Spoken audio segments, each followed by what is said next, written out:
Di tengah guyuran hujan, kobaran api membakar habis sebuah rumah sekaligus tempat usaha jual beli tabung gas LPG, bakso, dan es kelapa yang berada di Jalan Kedung Coek, Kecamatan Tambak Sari, Surabaya, Jawa Timur. Kebakaran menghanguskan seluruh bangunan rumah beserta isinya, termasuk satu unit sepeda motor yang berada di dalam rumah. Ya, pemilik ini saat menuangkan bensin ke sepeda motor itu posisi api di baksonya itu masih menyala sehingga tersambar oleh api tersebut dan berdampak kepada korban yang terbakar di bagian tubuhnya. Sebanyak 11 unit kendaraan damkar dikerahkan DPKP Kota Surabaya untuk menangani kebakaran ini. Sementara pasangan suami istri pemilik rumah langsung dilarikan ke Rumah Sakit Universitas Airlangga untuk mendapat penanganan medis. Dari Surabaya, Yuda Prawira, iNews. Pemirsa, kami sudah terhubung dengan pengamat transportasi Joko Stijowarno. Selamat siang, Pak Joko. Selamat siang, Mbak Esta. Baik, Pak Joko, ini mengenai kecelakaan tadi pagi. Ini banyak sekali para pengemudi yang memaksakan fisiknya untuk mengendarai hingga akhirnya mereka microslip dan kecelakaan ini sebenarnya baiknya nih kalau misalkan dalam keselamatan dalam berkendara ini seharusnya seperti apa? Apakah kalau lelah langsung melipir ke tepi jalan atau bagaimana, Pak? Ya, sebenarnya untuk masalah pengemudi itu untuk waktu kerjanya sudah diatur ya. Ya. Dalam sehari itu dia maksimal 8 jam. Tapi tiap 4 jam dia harus istirahat selama 30 menit. Itu aturan bakunya. Nah, dalam operasionalnya tentunya kalau perjalanan jarak jauh, ya harusnya dua pengemudi. Dua pengemudi dengan kompetensi yang sama. Jadi bukan istilahnya supir cadangan, itu enggak. Dua-duanya kompetensinya sama. Nah, oleh sebab itu tinggal diatur aja perjalanannya itu. Tapi memang saya lihat di akhir-akhir ini cukup banyak kecelakaan tuh nggak hanya di Batang yang sekarang dari pagi terjadi. Kemarin juga ada tuh yang di Jawa Barat ya. Nah, yang bisa antisipasi tentunya ya para pengemudi sendiri bagaimana mengatur. Memang di setiap perusahaan itu ada namanya sistem manajemen keselamatan. Ya. Itu yang mengatur dan bagaimana memberikan pedoman pada pengemudi daerah mana saja dia istirahat. Ya sebenarnya kalau pengemudi seperti ini, entah itu kendaraan umum atau pribadi, kalau lelah itu ya mesti dia istirahat obatnya. Jadi bukan minum kopi atau kasih asupan lainnya, enggak, dia harus istirahat. Baik. Itu aja sebenarnya. Pak Dengan Joko, istirahat harapannya dia bisa pulih kembali atau segar untuk mengemudikan selanjutnya begitu. Baik, mungkin kalau misalkan dalam kondisi normal ataupun biasa ini dapat dilakukan beristirahat gitu. Tapi musim mudik ini seringkali supir cadangan juga menjadi profesi kernet selain menjadi supir cadangan. Otomatis mereka juga kurang istirahat. Nah, ini antisipasinya dari perusahaan bus sendiri seharusnya seperti apa, Pak Joko? Ya, ini saya lihat tuh ada, sebenarnya kalau kena nggak boleh. Tetap kena ya. Supirnya harus dua, berbeda. Jadi satu bus berarti ada 3 orang. Satunya kena, duanya untuk pengemudi. Jadi krunya ada 3. Idealnya sebenarnya, saya lihat tuh ada satu perusahaan yang sedang beroperasi, saya nggak sebut namanya, itu cukup bagus. Jadi pergantian sopirnya itu ya di titik yang sudah ditentukan. Jadi tidak boleh umpamanya sopirnya berangkat bersama. Terkadang berangkat bersama pun sopirnya nggak istirahat. Ngobrol aja di perjalanan itu juga mengganggu. Nah, jadi kalau melihat di banyak negara di Eropa perjalanan jarak jauh itu umpamanya dari Jakarta ke Surabaya, nanti pergantian titiknya Cirebon, nanti sopir berikutnya dari Cirebon dia baru berangkat, begitu. Jadi bukan dia dari Jakarta terus ngikuti Cirebon ganti, bergantian lagi ke Semarang, berganti lagi di Solo, enggak. Ya, jadi pergantiannya itu di masing-masing kota tempatnya sopirnya baru berangkat. Jadi itu lebih keras ketimbang dia harus berangkat bersama, begitu. Ya ini baru diterapkan setahu saya ada satu perusahaan, tapi ini masih baru. Baru satu perusahaan ya. Saya kira itu kalau bisa bagus. Baik, berarti idealnya kalau misalkan dalam perjalanan jauh, ini dalam satu bus ada 2 supir dan 1 kernet. Ya. Tapi Pak Joko, kalau misalkan kita menilik dari kasus kecelakaan yang ada di Batang ini salah satu penumpangnya menyatakan bahwa bus sebelumnya ini mengalami kerusakan. Sehingga dari pihak perusahaan ini mengirimkan bus dan bus yang mengalami kecelakaan ini adalah bus pengganti. Nah, apakah bus pengganti ini seharusnya bus yang baru atau bus yang sebelumnya sudah melakukan transportasi ataupun perjalanan untuk mengantarkan ataupun menjemput penumpang lainnya? Nah, itu yang tahu lebih detail nanti KNKT, karena kebetulan KNKT juga turun ke lapangan ya. Karena setahu kami perusahaan ini cukup bagus, ya manajemennya juga cukup bagus dia. Jarang sekali terjadi kecelakaan, tapi entah bagaimana karena memang musim mudik ini kan masyarakat menggunakan angkutan umum cukup banyak antusiasnya, sehingga bisa jadi ya pergantian ini juga. Tapi kalau lihat busnya masih baru kok. Baik. Makanya nanti lebih detail itu KNKT akan melihat, tapi memang mungkin ini bukan masalah busnya, tapi bisa jadi tadi pengemudinya itu, ya. Nah, tapi pengemudinya tentunya apakah pengemudinya masih baru Ya, atau dia yang bis yang lama, sudah pernah. cuma ganti Oke. bus saja kita belum tahu itu. Masih diinvestigasi. Pak Joko, Iya. pertanyaan terakhir, apakah memungkinkan penyebab kecelakaan ini adalah dari supir bus sendiri yang mengalami microslip? Dari KNKT yang menyebutkan hasil riset investigasi mereka itu 80% kecelakaan di jalan itu disebabkan supirnya mengantuk. Oke. Jadi secara umum seperti itu, termasuk juga kendaraan pribadi. Jadi bukan kendaraan umum ya, kendaraan pribadi juga sama. Gitu, Mbak. Baik. Baik, terima kasih banyak atas informasinya Pak Joko Setiojowarno, pengamat transportasi, sudah bergabung bersama Ainus Siang. Selamat siang. Terima kasih. Selamat siang.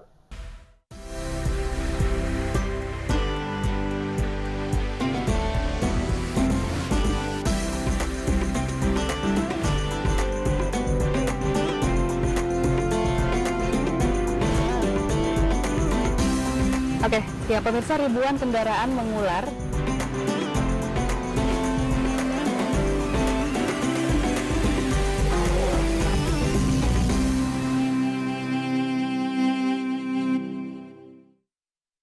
Pemirsa, berbeda dari hari biasanya, arus lalu lintas di Jakarta pada Hari Raya Idul Fitri hari ini terpantau lengang. Warga ibu kota memanfaatkan kondisi ini dengan berolahraga.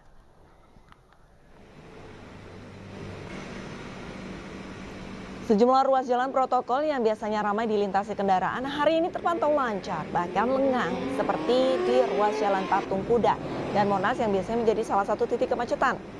Terlihat lancar, justru hanya beberapa kendaraan yang melintas. Situasi ini dimanfaatkan oleh sebagian warga Jakarta untuk berolahraga maupun sekedar bersuah foto di ruas jalan yang biasanya padat dan ramai.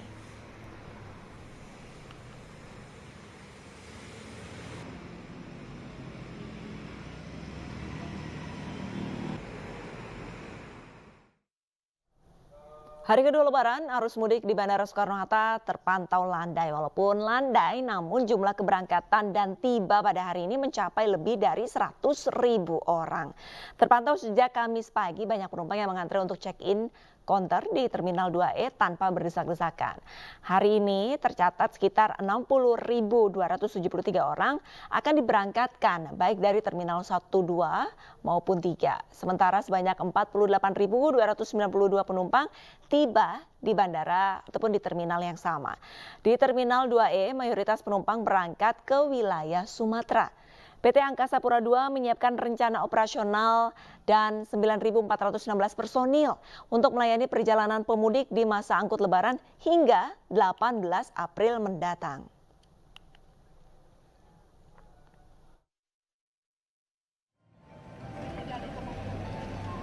Sementara itu di Senen terlihat sejumlah pemudik calon penumpang ini masih memadati stasiun Pasar Senen Jakarta untuk menuju ke kampung halaman. Para pemudik mengaku pulang kampung setelah Lebaran karena kesulitan mendapatkan tiket sebelum Lebaran. Sementara itu PT KAI memprediksi puncak arus balik yang akan terjadi pada tanggal 15 April 2024 dan akan lebih dari 44.000 penumpang yang tiba dari Daob 1.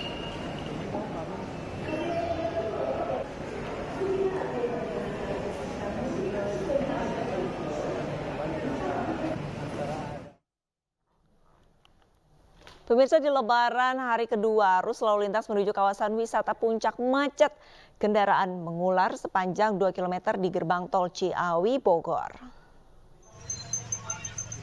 Guna menghindari penumpukan kendaraan dari dua arah, yaitu Jakarta menuju Puncak dan sebaliknya, Satlantas Polres Bogor memperlakukan 2 rekayasa, yaitu rekayasa lalu lintas berupa ganjil genap yang diberlakukan pada pukul 6 pagi hingga pukul 7 pagi. Kemudian sistem satu arah jalur dari arah Jakarta menuju Puncak pada pukul 7.30 hingga pukul 9 pagi.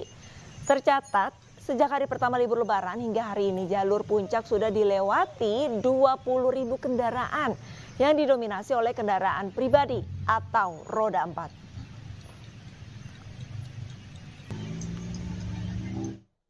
Hari ini di H+1 memang semenjak tadi pagi kami laksanakan penerapan rekayasa baik itu pembukaan jalur kontraflow dari exit tol Ciawi sampai dengan kilometer 46500, kemudian pelaksanaan penerapan ganjil genap di Simpang Gadok kami mulai pukul 06.00 yang sampai dengan pukul 07.00 kami laksanakan penerapan ganjil genap. Imbasnya itu terjadi antrian kurang lebih 1,5 km sehingga terjadi peningkatan volume kendaraan yang cukup signifikan. Sudah hampir 1 jam. 1 jam lebih. Dari mana sampai mana? Dari tadi mana ya? Pas keluar aja Pak. Ini rencananya mau kemana? Mau ke Taman Sabaan. Oh iya.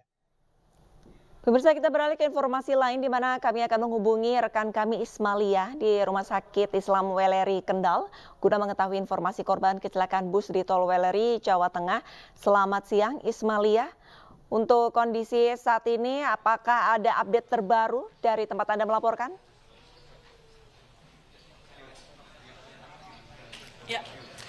Ya, selamat siang. Arisa dan juga pemirsa, kecelakaan maut atau kecelakaan tunggal yang terjadi di kilometer 370 ini memang tadi pagi baru saja terjadi sekitar pukul 6.35. Dan untuk bagaimana update-nya kami sudah terhubung dengan Kapolres Batang, yaitu AKBP Nur Cahyo.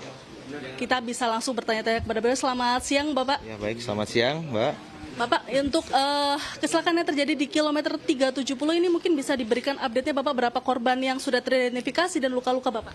Baik, dapat kami sampaikan sebagaimana rilis sebelumnya tadi oleh Bapak Kakor Lantas dari 7 korban, ya.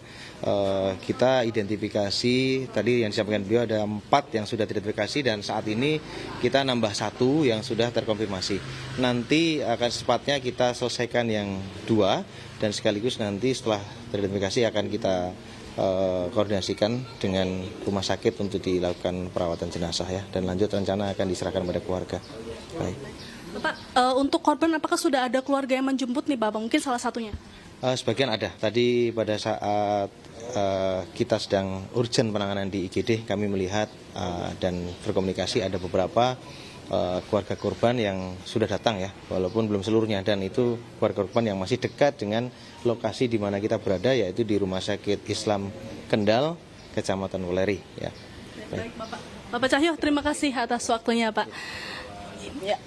Alisa dan juga pemirsa, seperti yang diketahui tadi kami baru saja atau kami bisa memperbaharui informasi bahwa untuk bus sendiri memang akan menuju dari Bekasi menuju ke Jawa Timur. Dan juga untuk korban luka-luka ini juga memang masih ditangani RS Kendal yang nantinya juga bisa langsung dijenguk oleh keluarga atau dibawa pulang oleh keluarga. Kembali ke Anda, Arista. Baik, terima kasih banyak Ismalia melaporkan langsung dari Rumah Sakit Islam Weleri, Jawa Tengah, dan selamat kembali bertugas. Pemirsa, Kota Tangerang, Banten menjadi lokasi penutup tablik akbar dan konser nikmatnya Ramadan Ainews. Konser ini dihadiri ribuan pengunjung dan diramaikan dengan penampilan spesial Sabian Gambus.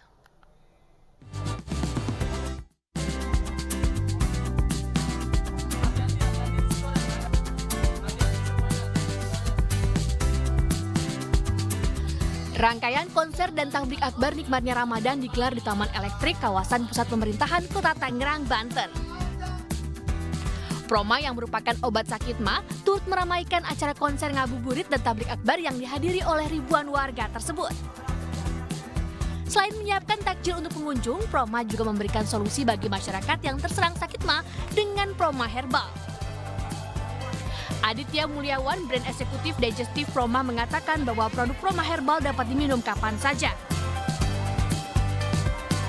Proma Herbal sama di sini ada yang cocok juga untuk menemani teman-teman untuk buka puasa, terutama untuk teman-teman yang lagi sakit mah kayak gitu. Jadi kita di sini nyediain Proma Herbal yang ada 8 kandungan bahan alaminya di dalamnya. Dan Proma ini sebenarnya bisa dipakai bisa diminum langsung atau bisa langsung juga dimasukin ke dalam teh, atau masukin ke dalam teh misalkan teman-teman berbuka puasa baru minum takjil kayak gitu. Konser ngabuburit dibuka dengan penampilan Sabian Gambus dan langsung disambut antusias warga yang menyaksikan acara tersebut. Tablik Akbar juga menghadirkan sejumlah ustadz ternama mulai dari Ustadz Abi Gifran, Ustadz Munawir Ngacir, Habib Nabil Al-Musawa, dan sejumlah nama beken lainnya.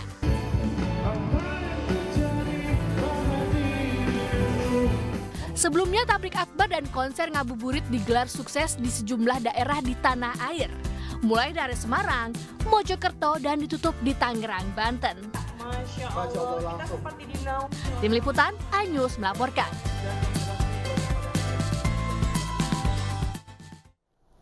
Pemirsa, kita akan kembali memantau suasana libur Idul Fitri dan kami sudah terhubung dengan rekan Yuwono di Great Asia Afrika, kawasan wisata Lembang, Bandung Barat, Jawa Barat. Selamat siang. Yuwono, ini bagaimana suasana liburan di sana? Apa kira-kira daya tarik wisatanya? Selamat siang, Arisa dan pemirsa.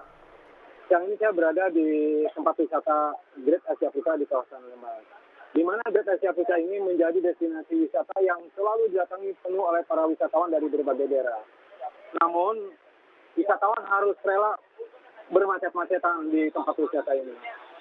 Situasi di tempat wisata memang sudah ramai, tapi tidak sepadat pada saat seperti arus lebaran tahun kemarin atau Natal kemarin.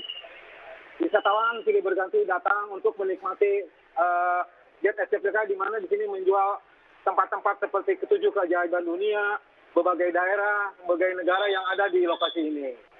Bahkan ada wisatawan yang datang dari Cirebon pukul 12 malam sudah berangkat dari Cirebon agar bisa masuk ke Great Asia Afrika dan tidak terjebak macet. Gitu, Arisa. Arisa?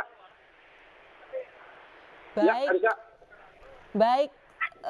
Lantas untuk kendaraan yang mendominasi di kawasan tersebut ini lebih banyak kawasan mobil kendaraan dari Bandung atau justru dari luar Bandung? Baik, kendaraan datang dari berbagai daerah, Jabodetabek, Jawa Tengah dan Jawa Timur. Namun di Lembang sendiri terjadi kepadatan tapi tidak macet. Justru kepadatan terjadi begitu masuk dari Bandung, Setiabudi itu terjadi stagnasi kemacetan kendaraan. Kendaraan didominasi kendaraan pribadi yang mereka menghabiskan untuk berliburan setelah berlebaran mendatangi sana keluarga.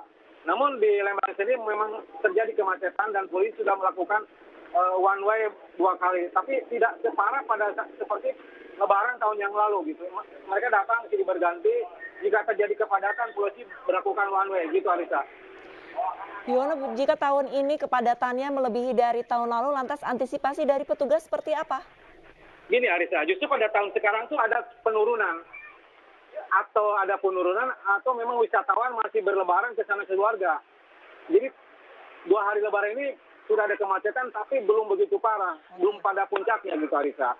Jadi sedikit panjang polisi lakukan one way. Jadi tidak terlihat antrian panjang hanya di wilayah Jalan Setiabudi mengarah ke Lembang yang terjadi kemacetan gitu, Arisa. Baik, berarti untuk kepadatan di kawasan wisata Lembang untuk tahun ini jauh lebih berkurang dibandingkan tahun lalu, tapi petugas kepolisian ini masih berupaya untuk mengantisipasi mengurai dari kepadatan. Terima kasih banyak Yuwono atas laporannya. Satu lagi ya, bisa sedikit? Yuwono.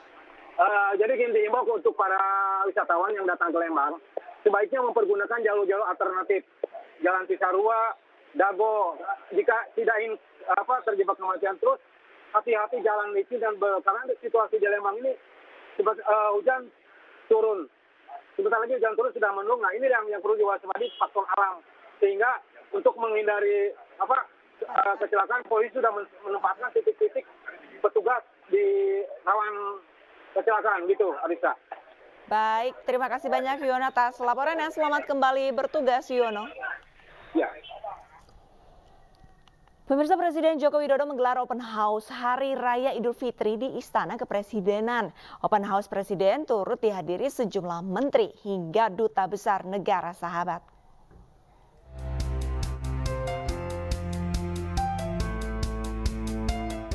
Presiden Joko Widodo menggelar open house Hari Raya Idul Fitri di Istana Kepresidenan. Acara digelar usai Presiden menunaikan sholat Idul Fitri 1445 Hijriah di Masjid Istiqlal, Jakarta. Antusias warga begitu besar untuk menghadiri open house di istana. Bahkan hingga Rabu siang, antrean warga yang ingin berlebaran dengan Presiden begitu panjang, mulai dari pintu gerbang istana hingga Jalan Juanda. Open house ini turut dihadiri sejumlah pejabat seperti Menteri Pertahanan Prabowo Subianto, Menko Perekonomian Erlangga Hartarto, Menkominfo Budi Aristiadi, Agus Harimurti Yudhoyono, dan Kapolri Jenderal Listio Sigit Prabowo. Menu makanannya apa? Wah, mantep dong. Biasa ada bebek, ada lontong, ada opor, ada kue-kue itu tradisional gitu. Turut hadir Duta Besar Negara Sahabat termasuk Dubes Palestina untuk Indonesia, Zuhair Al-Shun. Tidak ada prasyarat khusus bagi warga yang ingin menghadiri acara open house ini, hanya berpakaian rapi dan mengikuti aturan tata tertib yang berlaku di istana. Dari Jakarta, Tim Liputan iNews melaporkan. Pemirsa, Cawapres nomor urut 2 Gibran Rakabuming Raka memboyong anggota keluarganya bersilaturahmi ke kediaman Prabowo Subianto di Jalan Kertanegara Kebayoran Baru, Jakarta Selatan. Ditemani dengan istrinya yaitu Selvi Ananda dan 2 putra-putrinya, Gibran tiba di rumah Prabowo pada Rabu sore kemarin. Setibanya di kediaman Prabowo, Gibran langsung masuk ke kediaman Prabowo untuk merayakan Idul Fitri sekaligus bersilaturahmi. Sejak Rabu siang, kediaman Prabowo Subianto terus kedatangan tamu pejabat untuk bersilaturahmi. Sebelum ke rumah Prabowo Subianto, Gibran juga sempat menggelar open house di rumah dinas Loji Gandrung, Surakarta, Jawa Tengah. PDIP juga nggak Mas Gibran? Nah.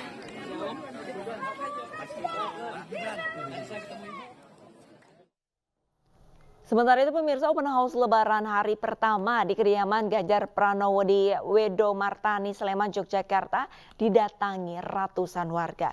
Mereka rela antri untuk bisa bersalaman dan bersuah foto bersama Ganjar Pranowo.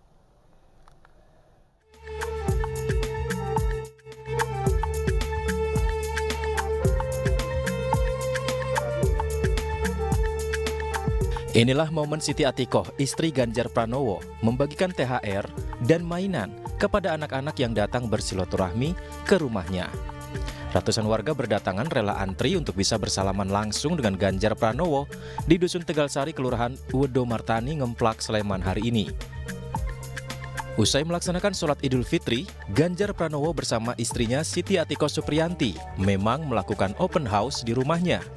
Selain anak-anak yang mendapat THR dan mainan, warga yang datang juga ingin bersalaman dan berfoto bersama Ganjar Pranowo dan keluarga. Warga yang datang juga menikmati hidangan yang disediakan tuan rumah.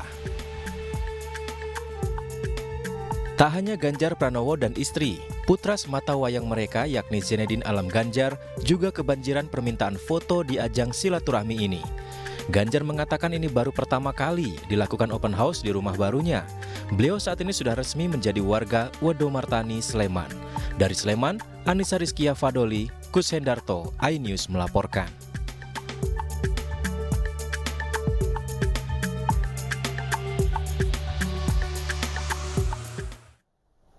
Pemirsa, Ketua Umum PDI Perjuangan Megawati Soekarno Putri menggelar open house di kediamannya di Teguh Umar Menteng, Jakarta Pusat. Open house Presiden RI kelima ini digelar terbatas untuk keluarga, kader PDI Perjuangan dan kerabat dekat. Sejumlah Menteri Presiden Jokowi datang di open house Megawati Soekarno Putri. Di antaranya Menteri Keuangan Sri Mulyani, Menteri Luar Negeri Retno Marsudi, Menteri PUPR Basuki Hadi Mulyono, dan Menteri Kesehatan Budi Gunadi Sadikin. Pemirsa, bagi warga Jakarta yang tidak mudik, libur Lebaran adalah waktunya mengajak keluarga untuk bertamasya. Taman Impian Jaya Ancol menjadi salah satu pilihan masyarakat untuk menghabiskan waktu bersama keluarga di momen libur Lebaran. Diprediksi hampir 800.000 orang akan berkunjung ke Ancol pada periode libur hingga 21 April 2024. Sejumlah pengunjung sudah terlihat di area pantai Ancol sejak Kamis pagi tadi. Sejumlah aktivitas pun dilakukan oleh para pengunjung, mulai dari berenang, bermain pasir di pantai, atau piknik di pinggir pantai.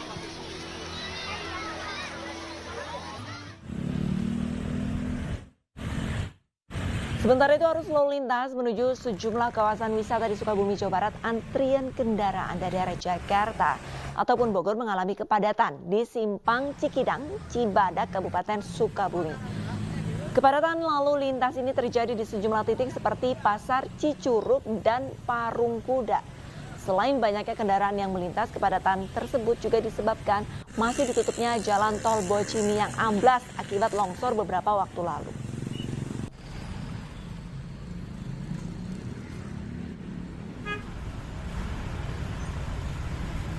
Sama halnya dengan di Pantai Pangandaran, Jawa Barat yang juga mulai dipadati wisatawan dari berbagai daerah. Ribuan kendaraan yang didominasi mobil pribadi mulai memadati lokasi objek wisata di Pangandaran. Antrian kendaraan mencapai 3 km. Kepadatan terjadi di jalur arteri menuju pintu masuk Pantai Barat Pangandaran karena untuk tiketing secara manual.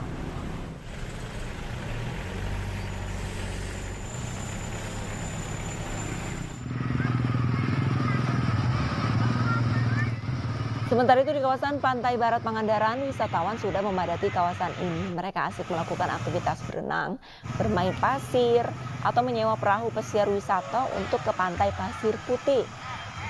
Dari mulai pagi hari terpantau adanya kepadatan, terutama di jalur pintu masuk. Diperkirakan pengunjung akan terus meningkat, mengingat libur Lebaran masih panjang.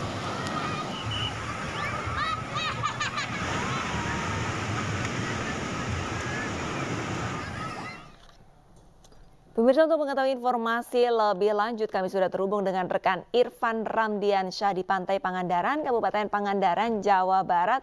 Selamat siang, Irfan. Bagaimana kondisi siang hari ini di Pantai Pangandaran? Apakah semakin banyak pengunjung?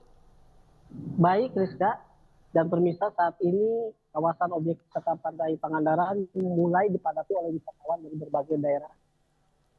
Sejak pagi hari terpantau kepadatan kendaraan dari jalur arteri hingga pintu masuk objek wisata Pantai Pangandaran. Rizka. Baik, sebenarnya apa aktivitas yang bisa dinikmati para pengunjung di Pantai Pangandaran, Irfan? Saat ini terpantau banyak pengunjung yang melakukan aktivitas seperti berenang, bermain pasir, maupun menyewa jasa perahu pesiar untuk menyeberang ke Pantai Pasir Putih. Baik, lantas untuk parkir para pengunjung ini tadi kan Anda sempat sampaikan sudah mulai mendatangi Pantai Pangandaran sejak pagi. Apakah kantong-kantong parkir di Pangandaran ini tersedia cukup banyak dan luas? Untuk saat ini lahan parkir masih tersedia cukup luas karena disediakan kantong-kantong parkir seperti di Ketapang Boyong, seperti di pasar wisata, tersedia kantong-kantong parkir dan sudah mulai dipadati oleh kendaraan-kendaraan wisatawan yang datang. Irfan, apakah ada kenaikan harga tiket masuk untuk ke Pantai Pangandaran? Untuk tiket ke Pangandaran, sekarang harga tiket masuk 20.000 per orang. Baik, Irfan, apakah ada jam-jam tertentu di mana wisatawan ini dilarang untuk berenang di laut karena mungkin ada jam pasang air laut?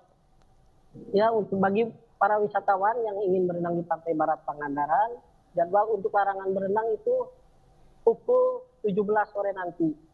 Semua aktivitas dilarang untuk berenang di Pantai Barat Pangandaran. Baik, terima kasih banyak Irfan Ramdiansyah atas laporannya langsung dari Pantai Pangandaran, Jawa Barat, dan selamat kembali bertugas.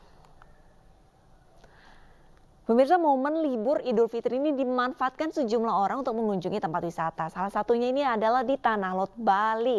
Ribuan wisatawan memadati Tanah Lot untuk menikmati pemandangan eksotis pura di atas batu karang.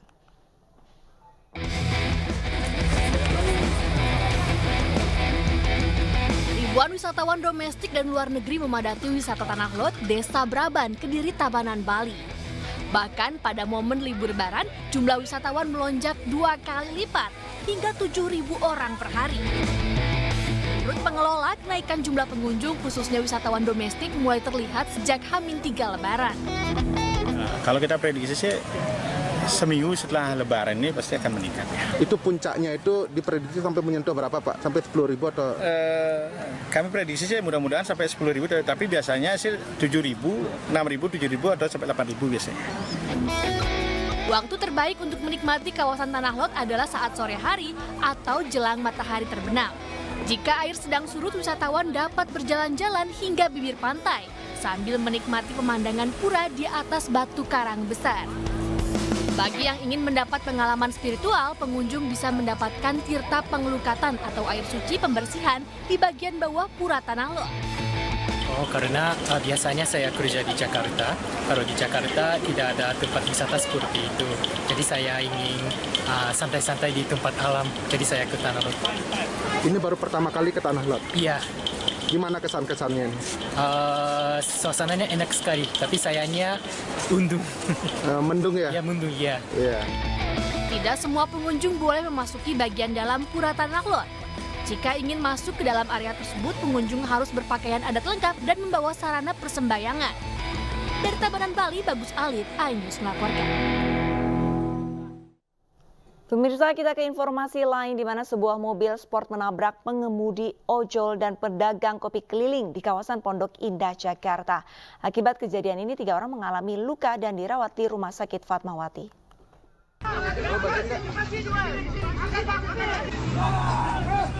Sebuah mobil sport tersangkut di trotoar pasca menabrak pengemudi ojek online dan pedagang kopi keliling. Warga yang ada di sekitar lokasi pun langsung berusaha menyelamatkan para korban. Kejadian ini terjadi di kawasan Bundaran Pondok Indah, Kebayoran, Jakarta Selatan. Polisi yang datang langsung mengevakuasi korban dan pengemudi. Yang dalam proses pemeriksaan baik pengemudi, kemudian ada 3 orang korban, 2 dari ojol, kemudian 1 dari pedagang kopinya. Ketiga korban sedang dirawat di Rumah Sakit Fatmawati. Itu dugaannya memang pengemudi mobilnya lagi ngedrip atau seperti apa? Oh enggak dong. Ini masih kita dalami ya, masih kita dalami berdasarkan hasil pemeriksaan dari saksi-saksi maupun CCTV di TKP. Ini masih dalam penanganan. Diduga pengemudi gagal melakukan aksi drift hingga akhirnya menabrak para korban. Saat ini ketiga korban kecelakaan menjalani perawatan medis di Rumah Sakit Umum Pusat Fatmawati, Jakarta Selatan. Dari Jakarta, Den Helmi Sejangbati, iNews melaporkan. Pemirsa, tangis histeris mewarnai perayaan Idul Fitri 1445 Hijriah di lokasi penampungan pengungsi Rohingya di Aceh Barat, Aceh. Mereka menangis histeris mengingat banyak keluarga mereka yang meninggal dunia.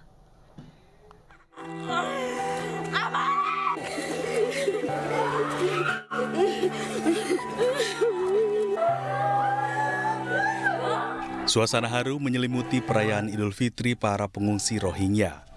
Mereka menangis histeris saat melaksanakan sholat Idul Fitri. Sholat Id digelar di lokasi penampungan sementara di halaman belakang kantor Bupati Aceh Barat, Aceh. Kesedihan para pengungsi Rohingya ini akibat banyak keluarga dari pengungsi meninggal dunia. Bahkan puluhan orang dilaporkan hilang usai kapal mereka tumpangi terbalik di perairan Kabupaten Aceh Barat beberapa waktu lalu.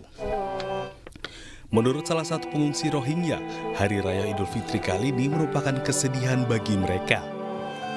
Itu tadi waktu kumpulan ada nangis, dia ibu, adik, kakak, ada meninggal juga orang, dia ingat itu saja. Mereka kan jauh dari keluarga, sanak dan famili, ya mereka histeris, teringat dengan keluarga mereka masing-masing. Data UNHCR dan IOM, pengungsi Rohingya di Kabupaten Aceh Barat berjumlah 75 orang. Dengan rincian 40 orang laki-laki, 24 orang perempuan, dan 11 orang anak-anak. Dari Kabupaten Aceh Barat, Aceh, Afsyah melaporkan.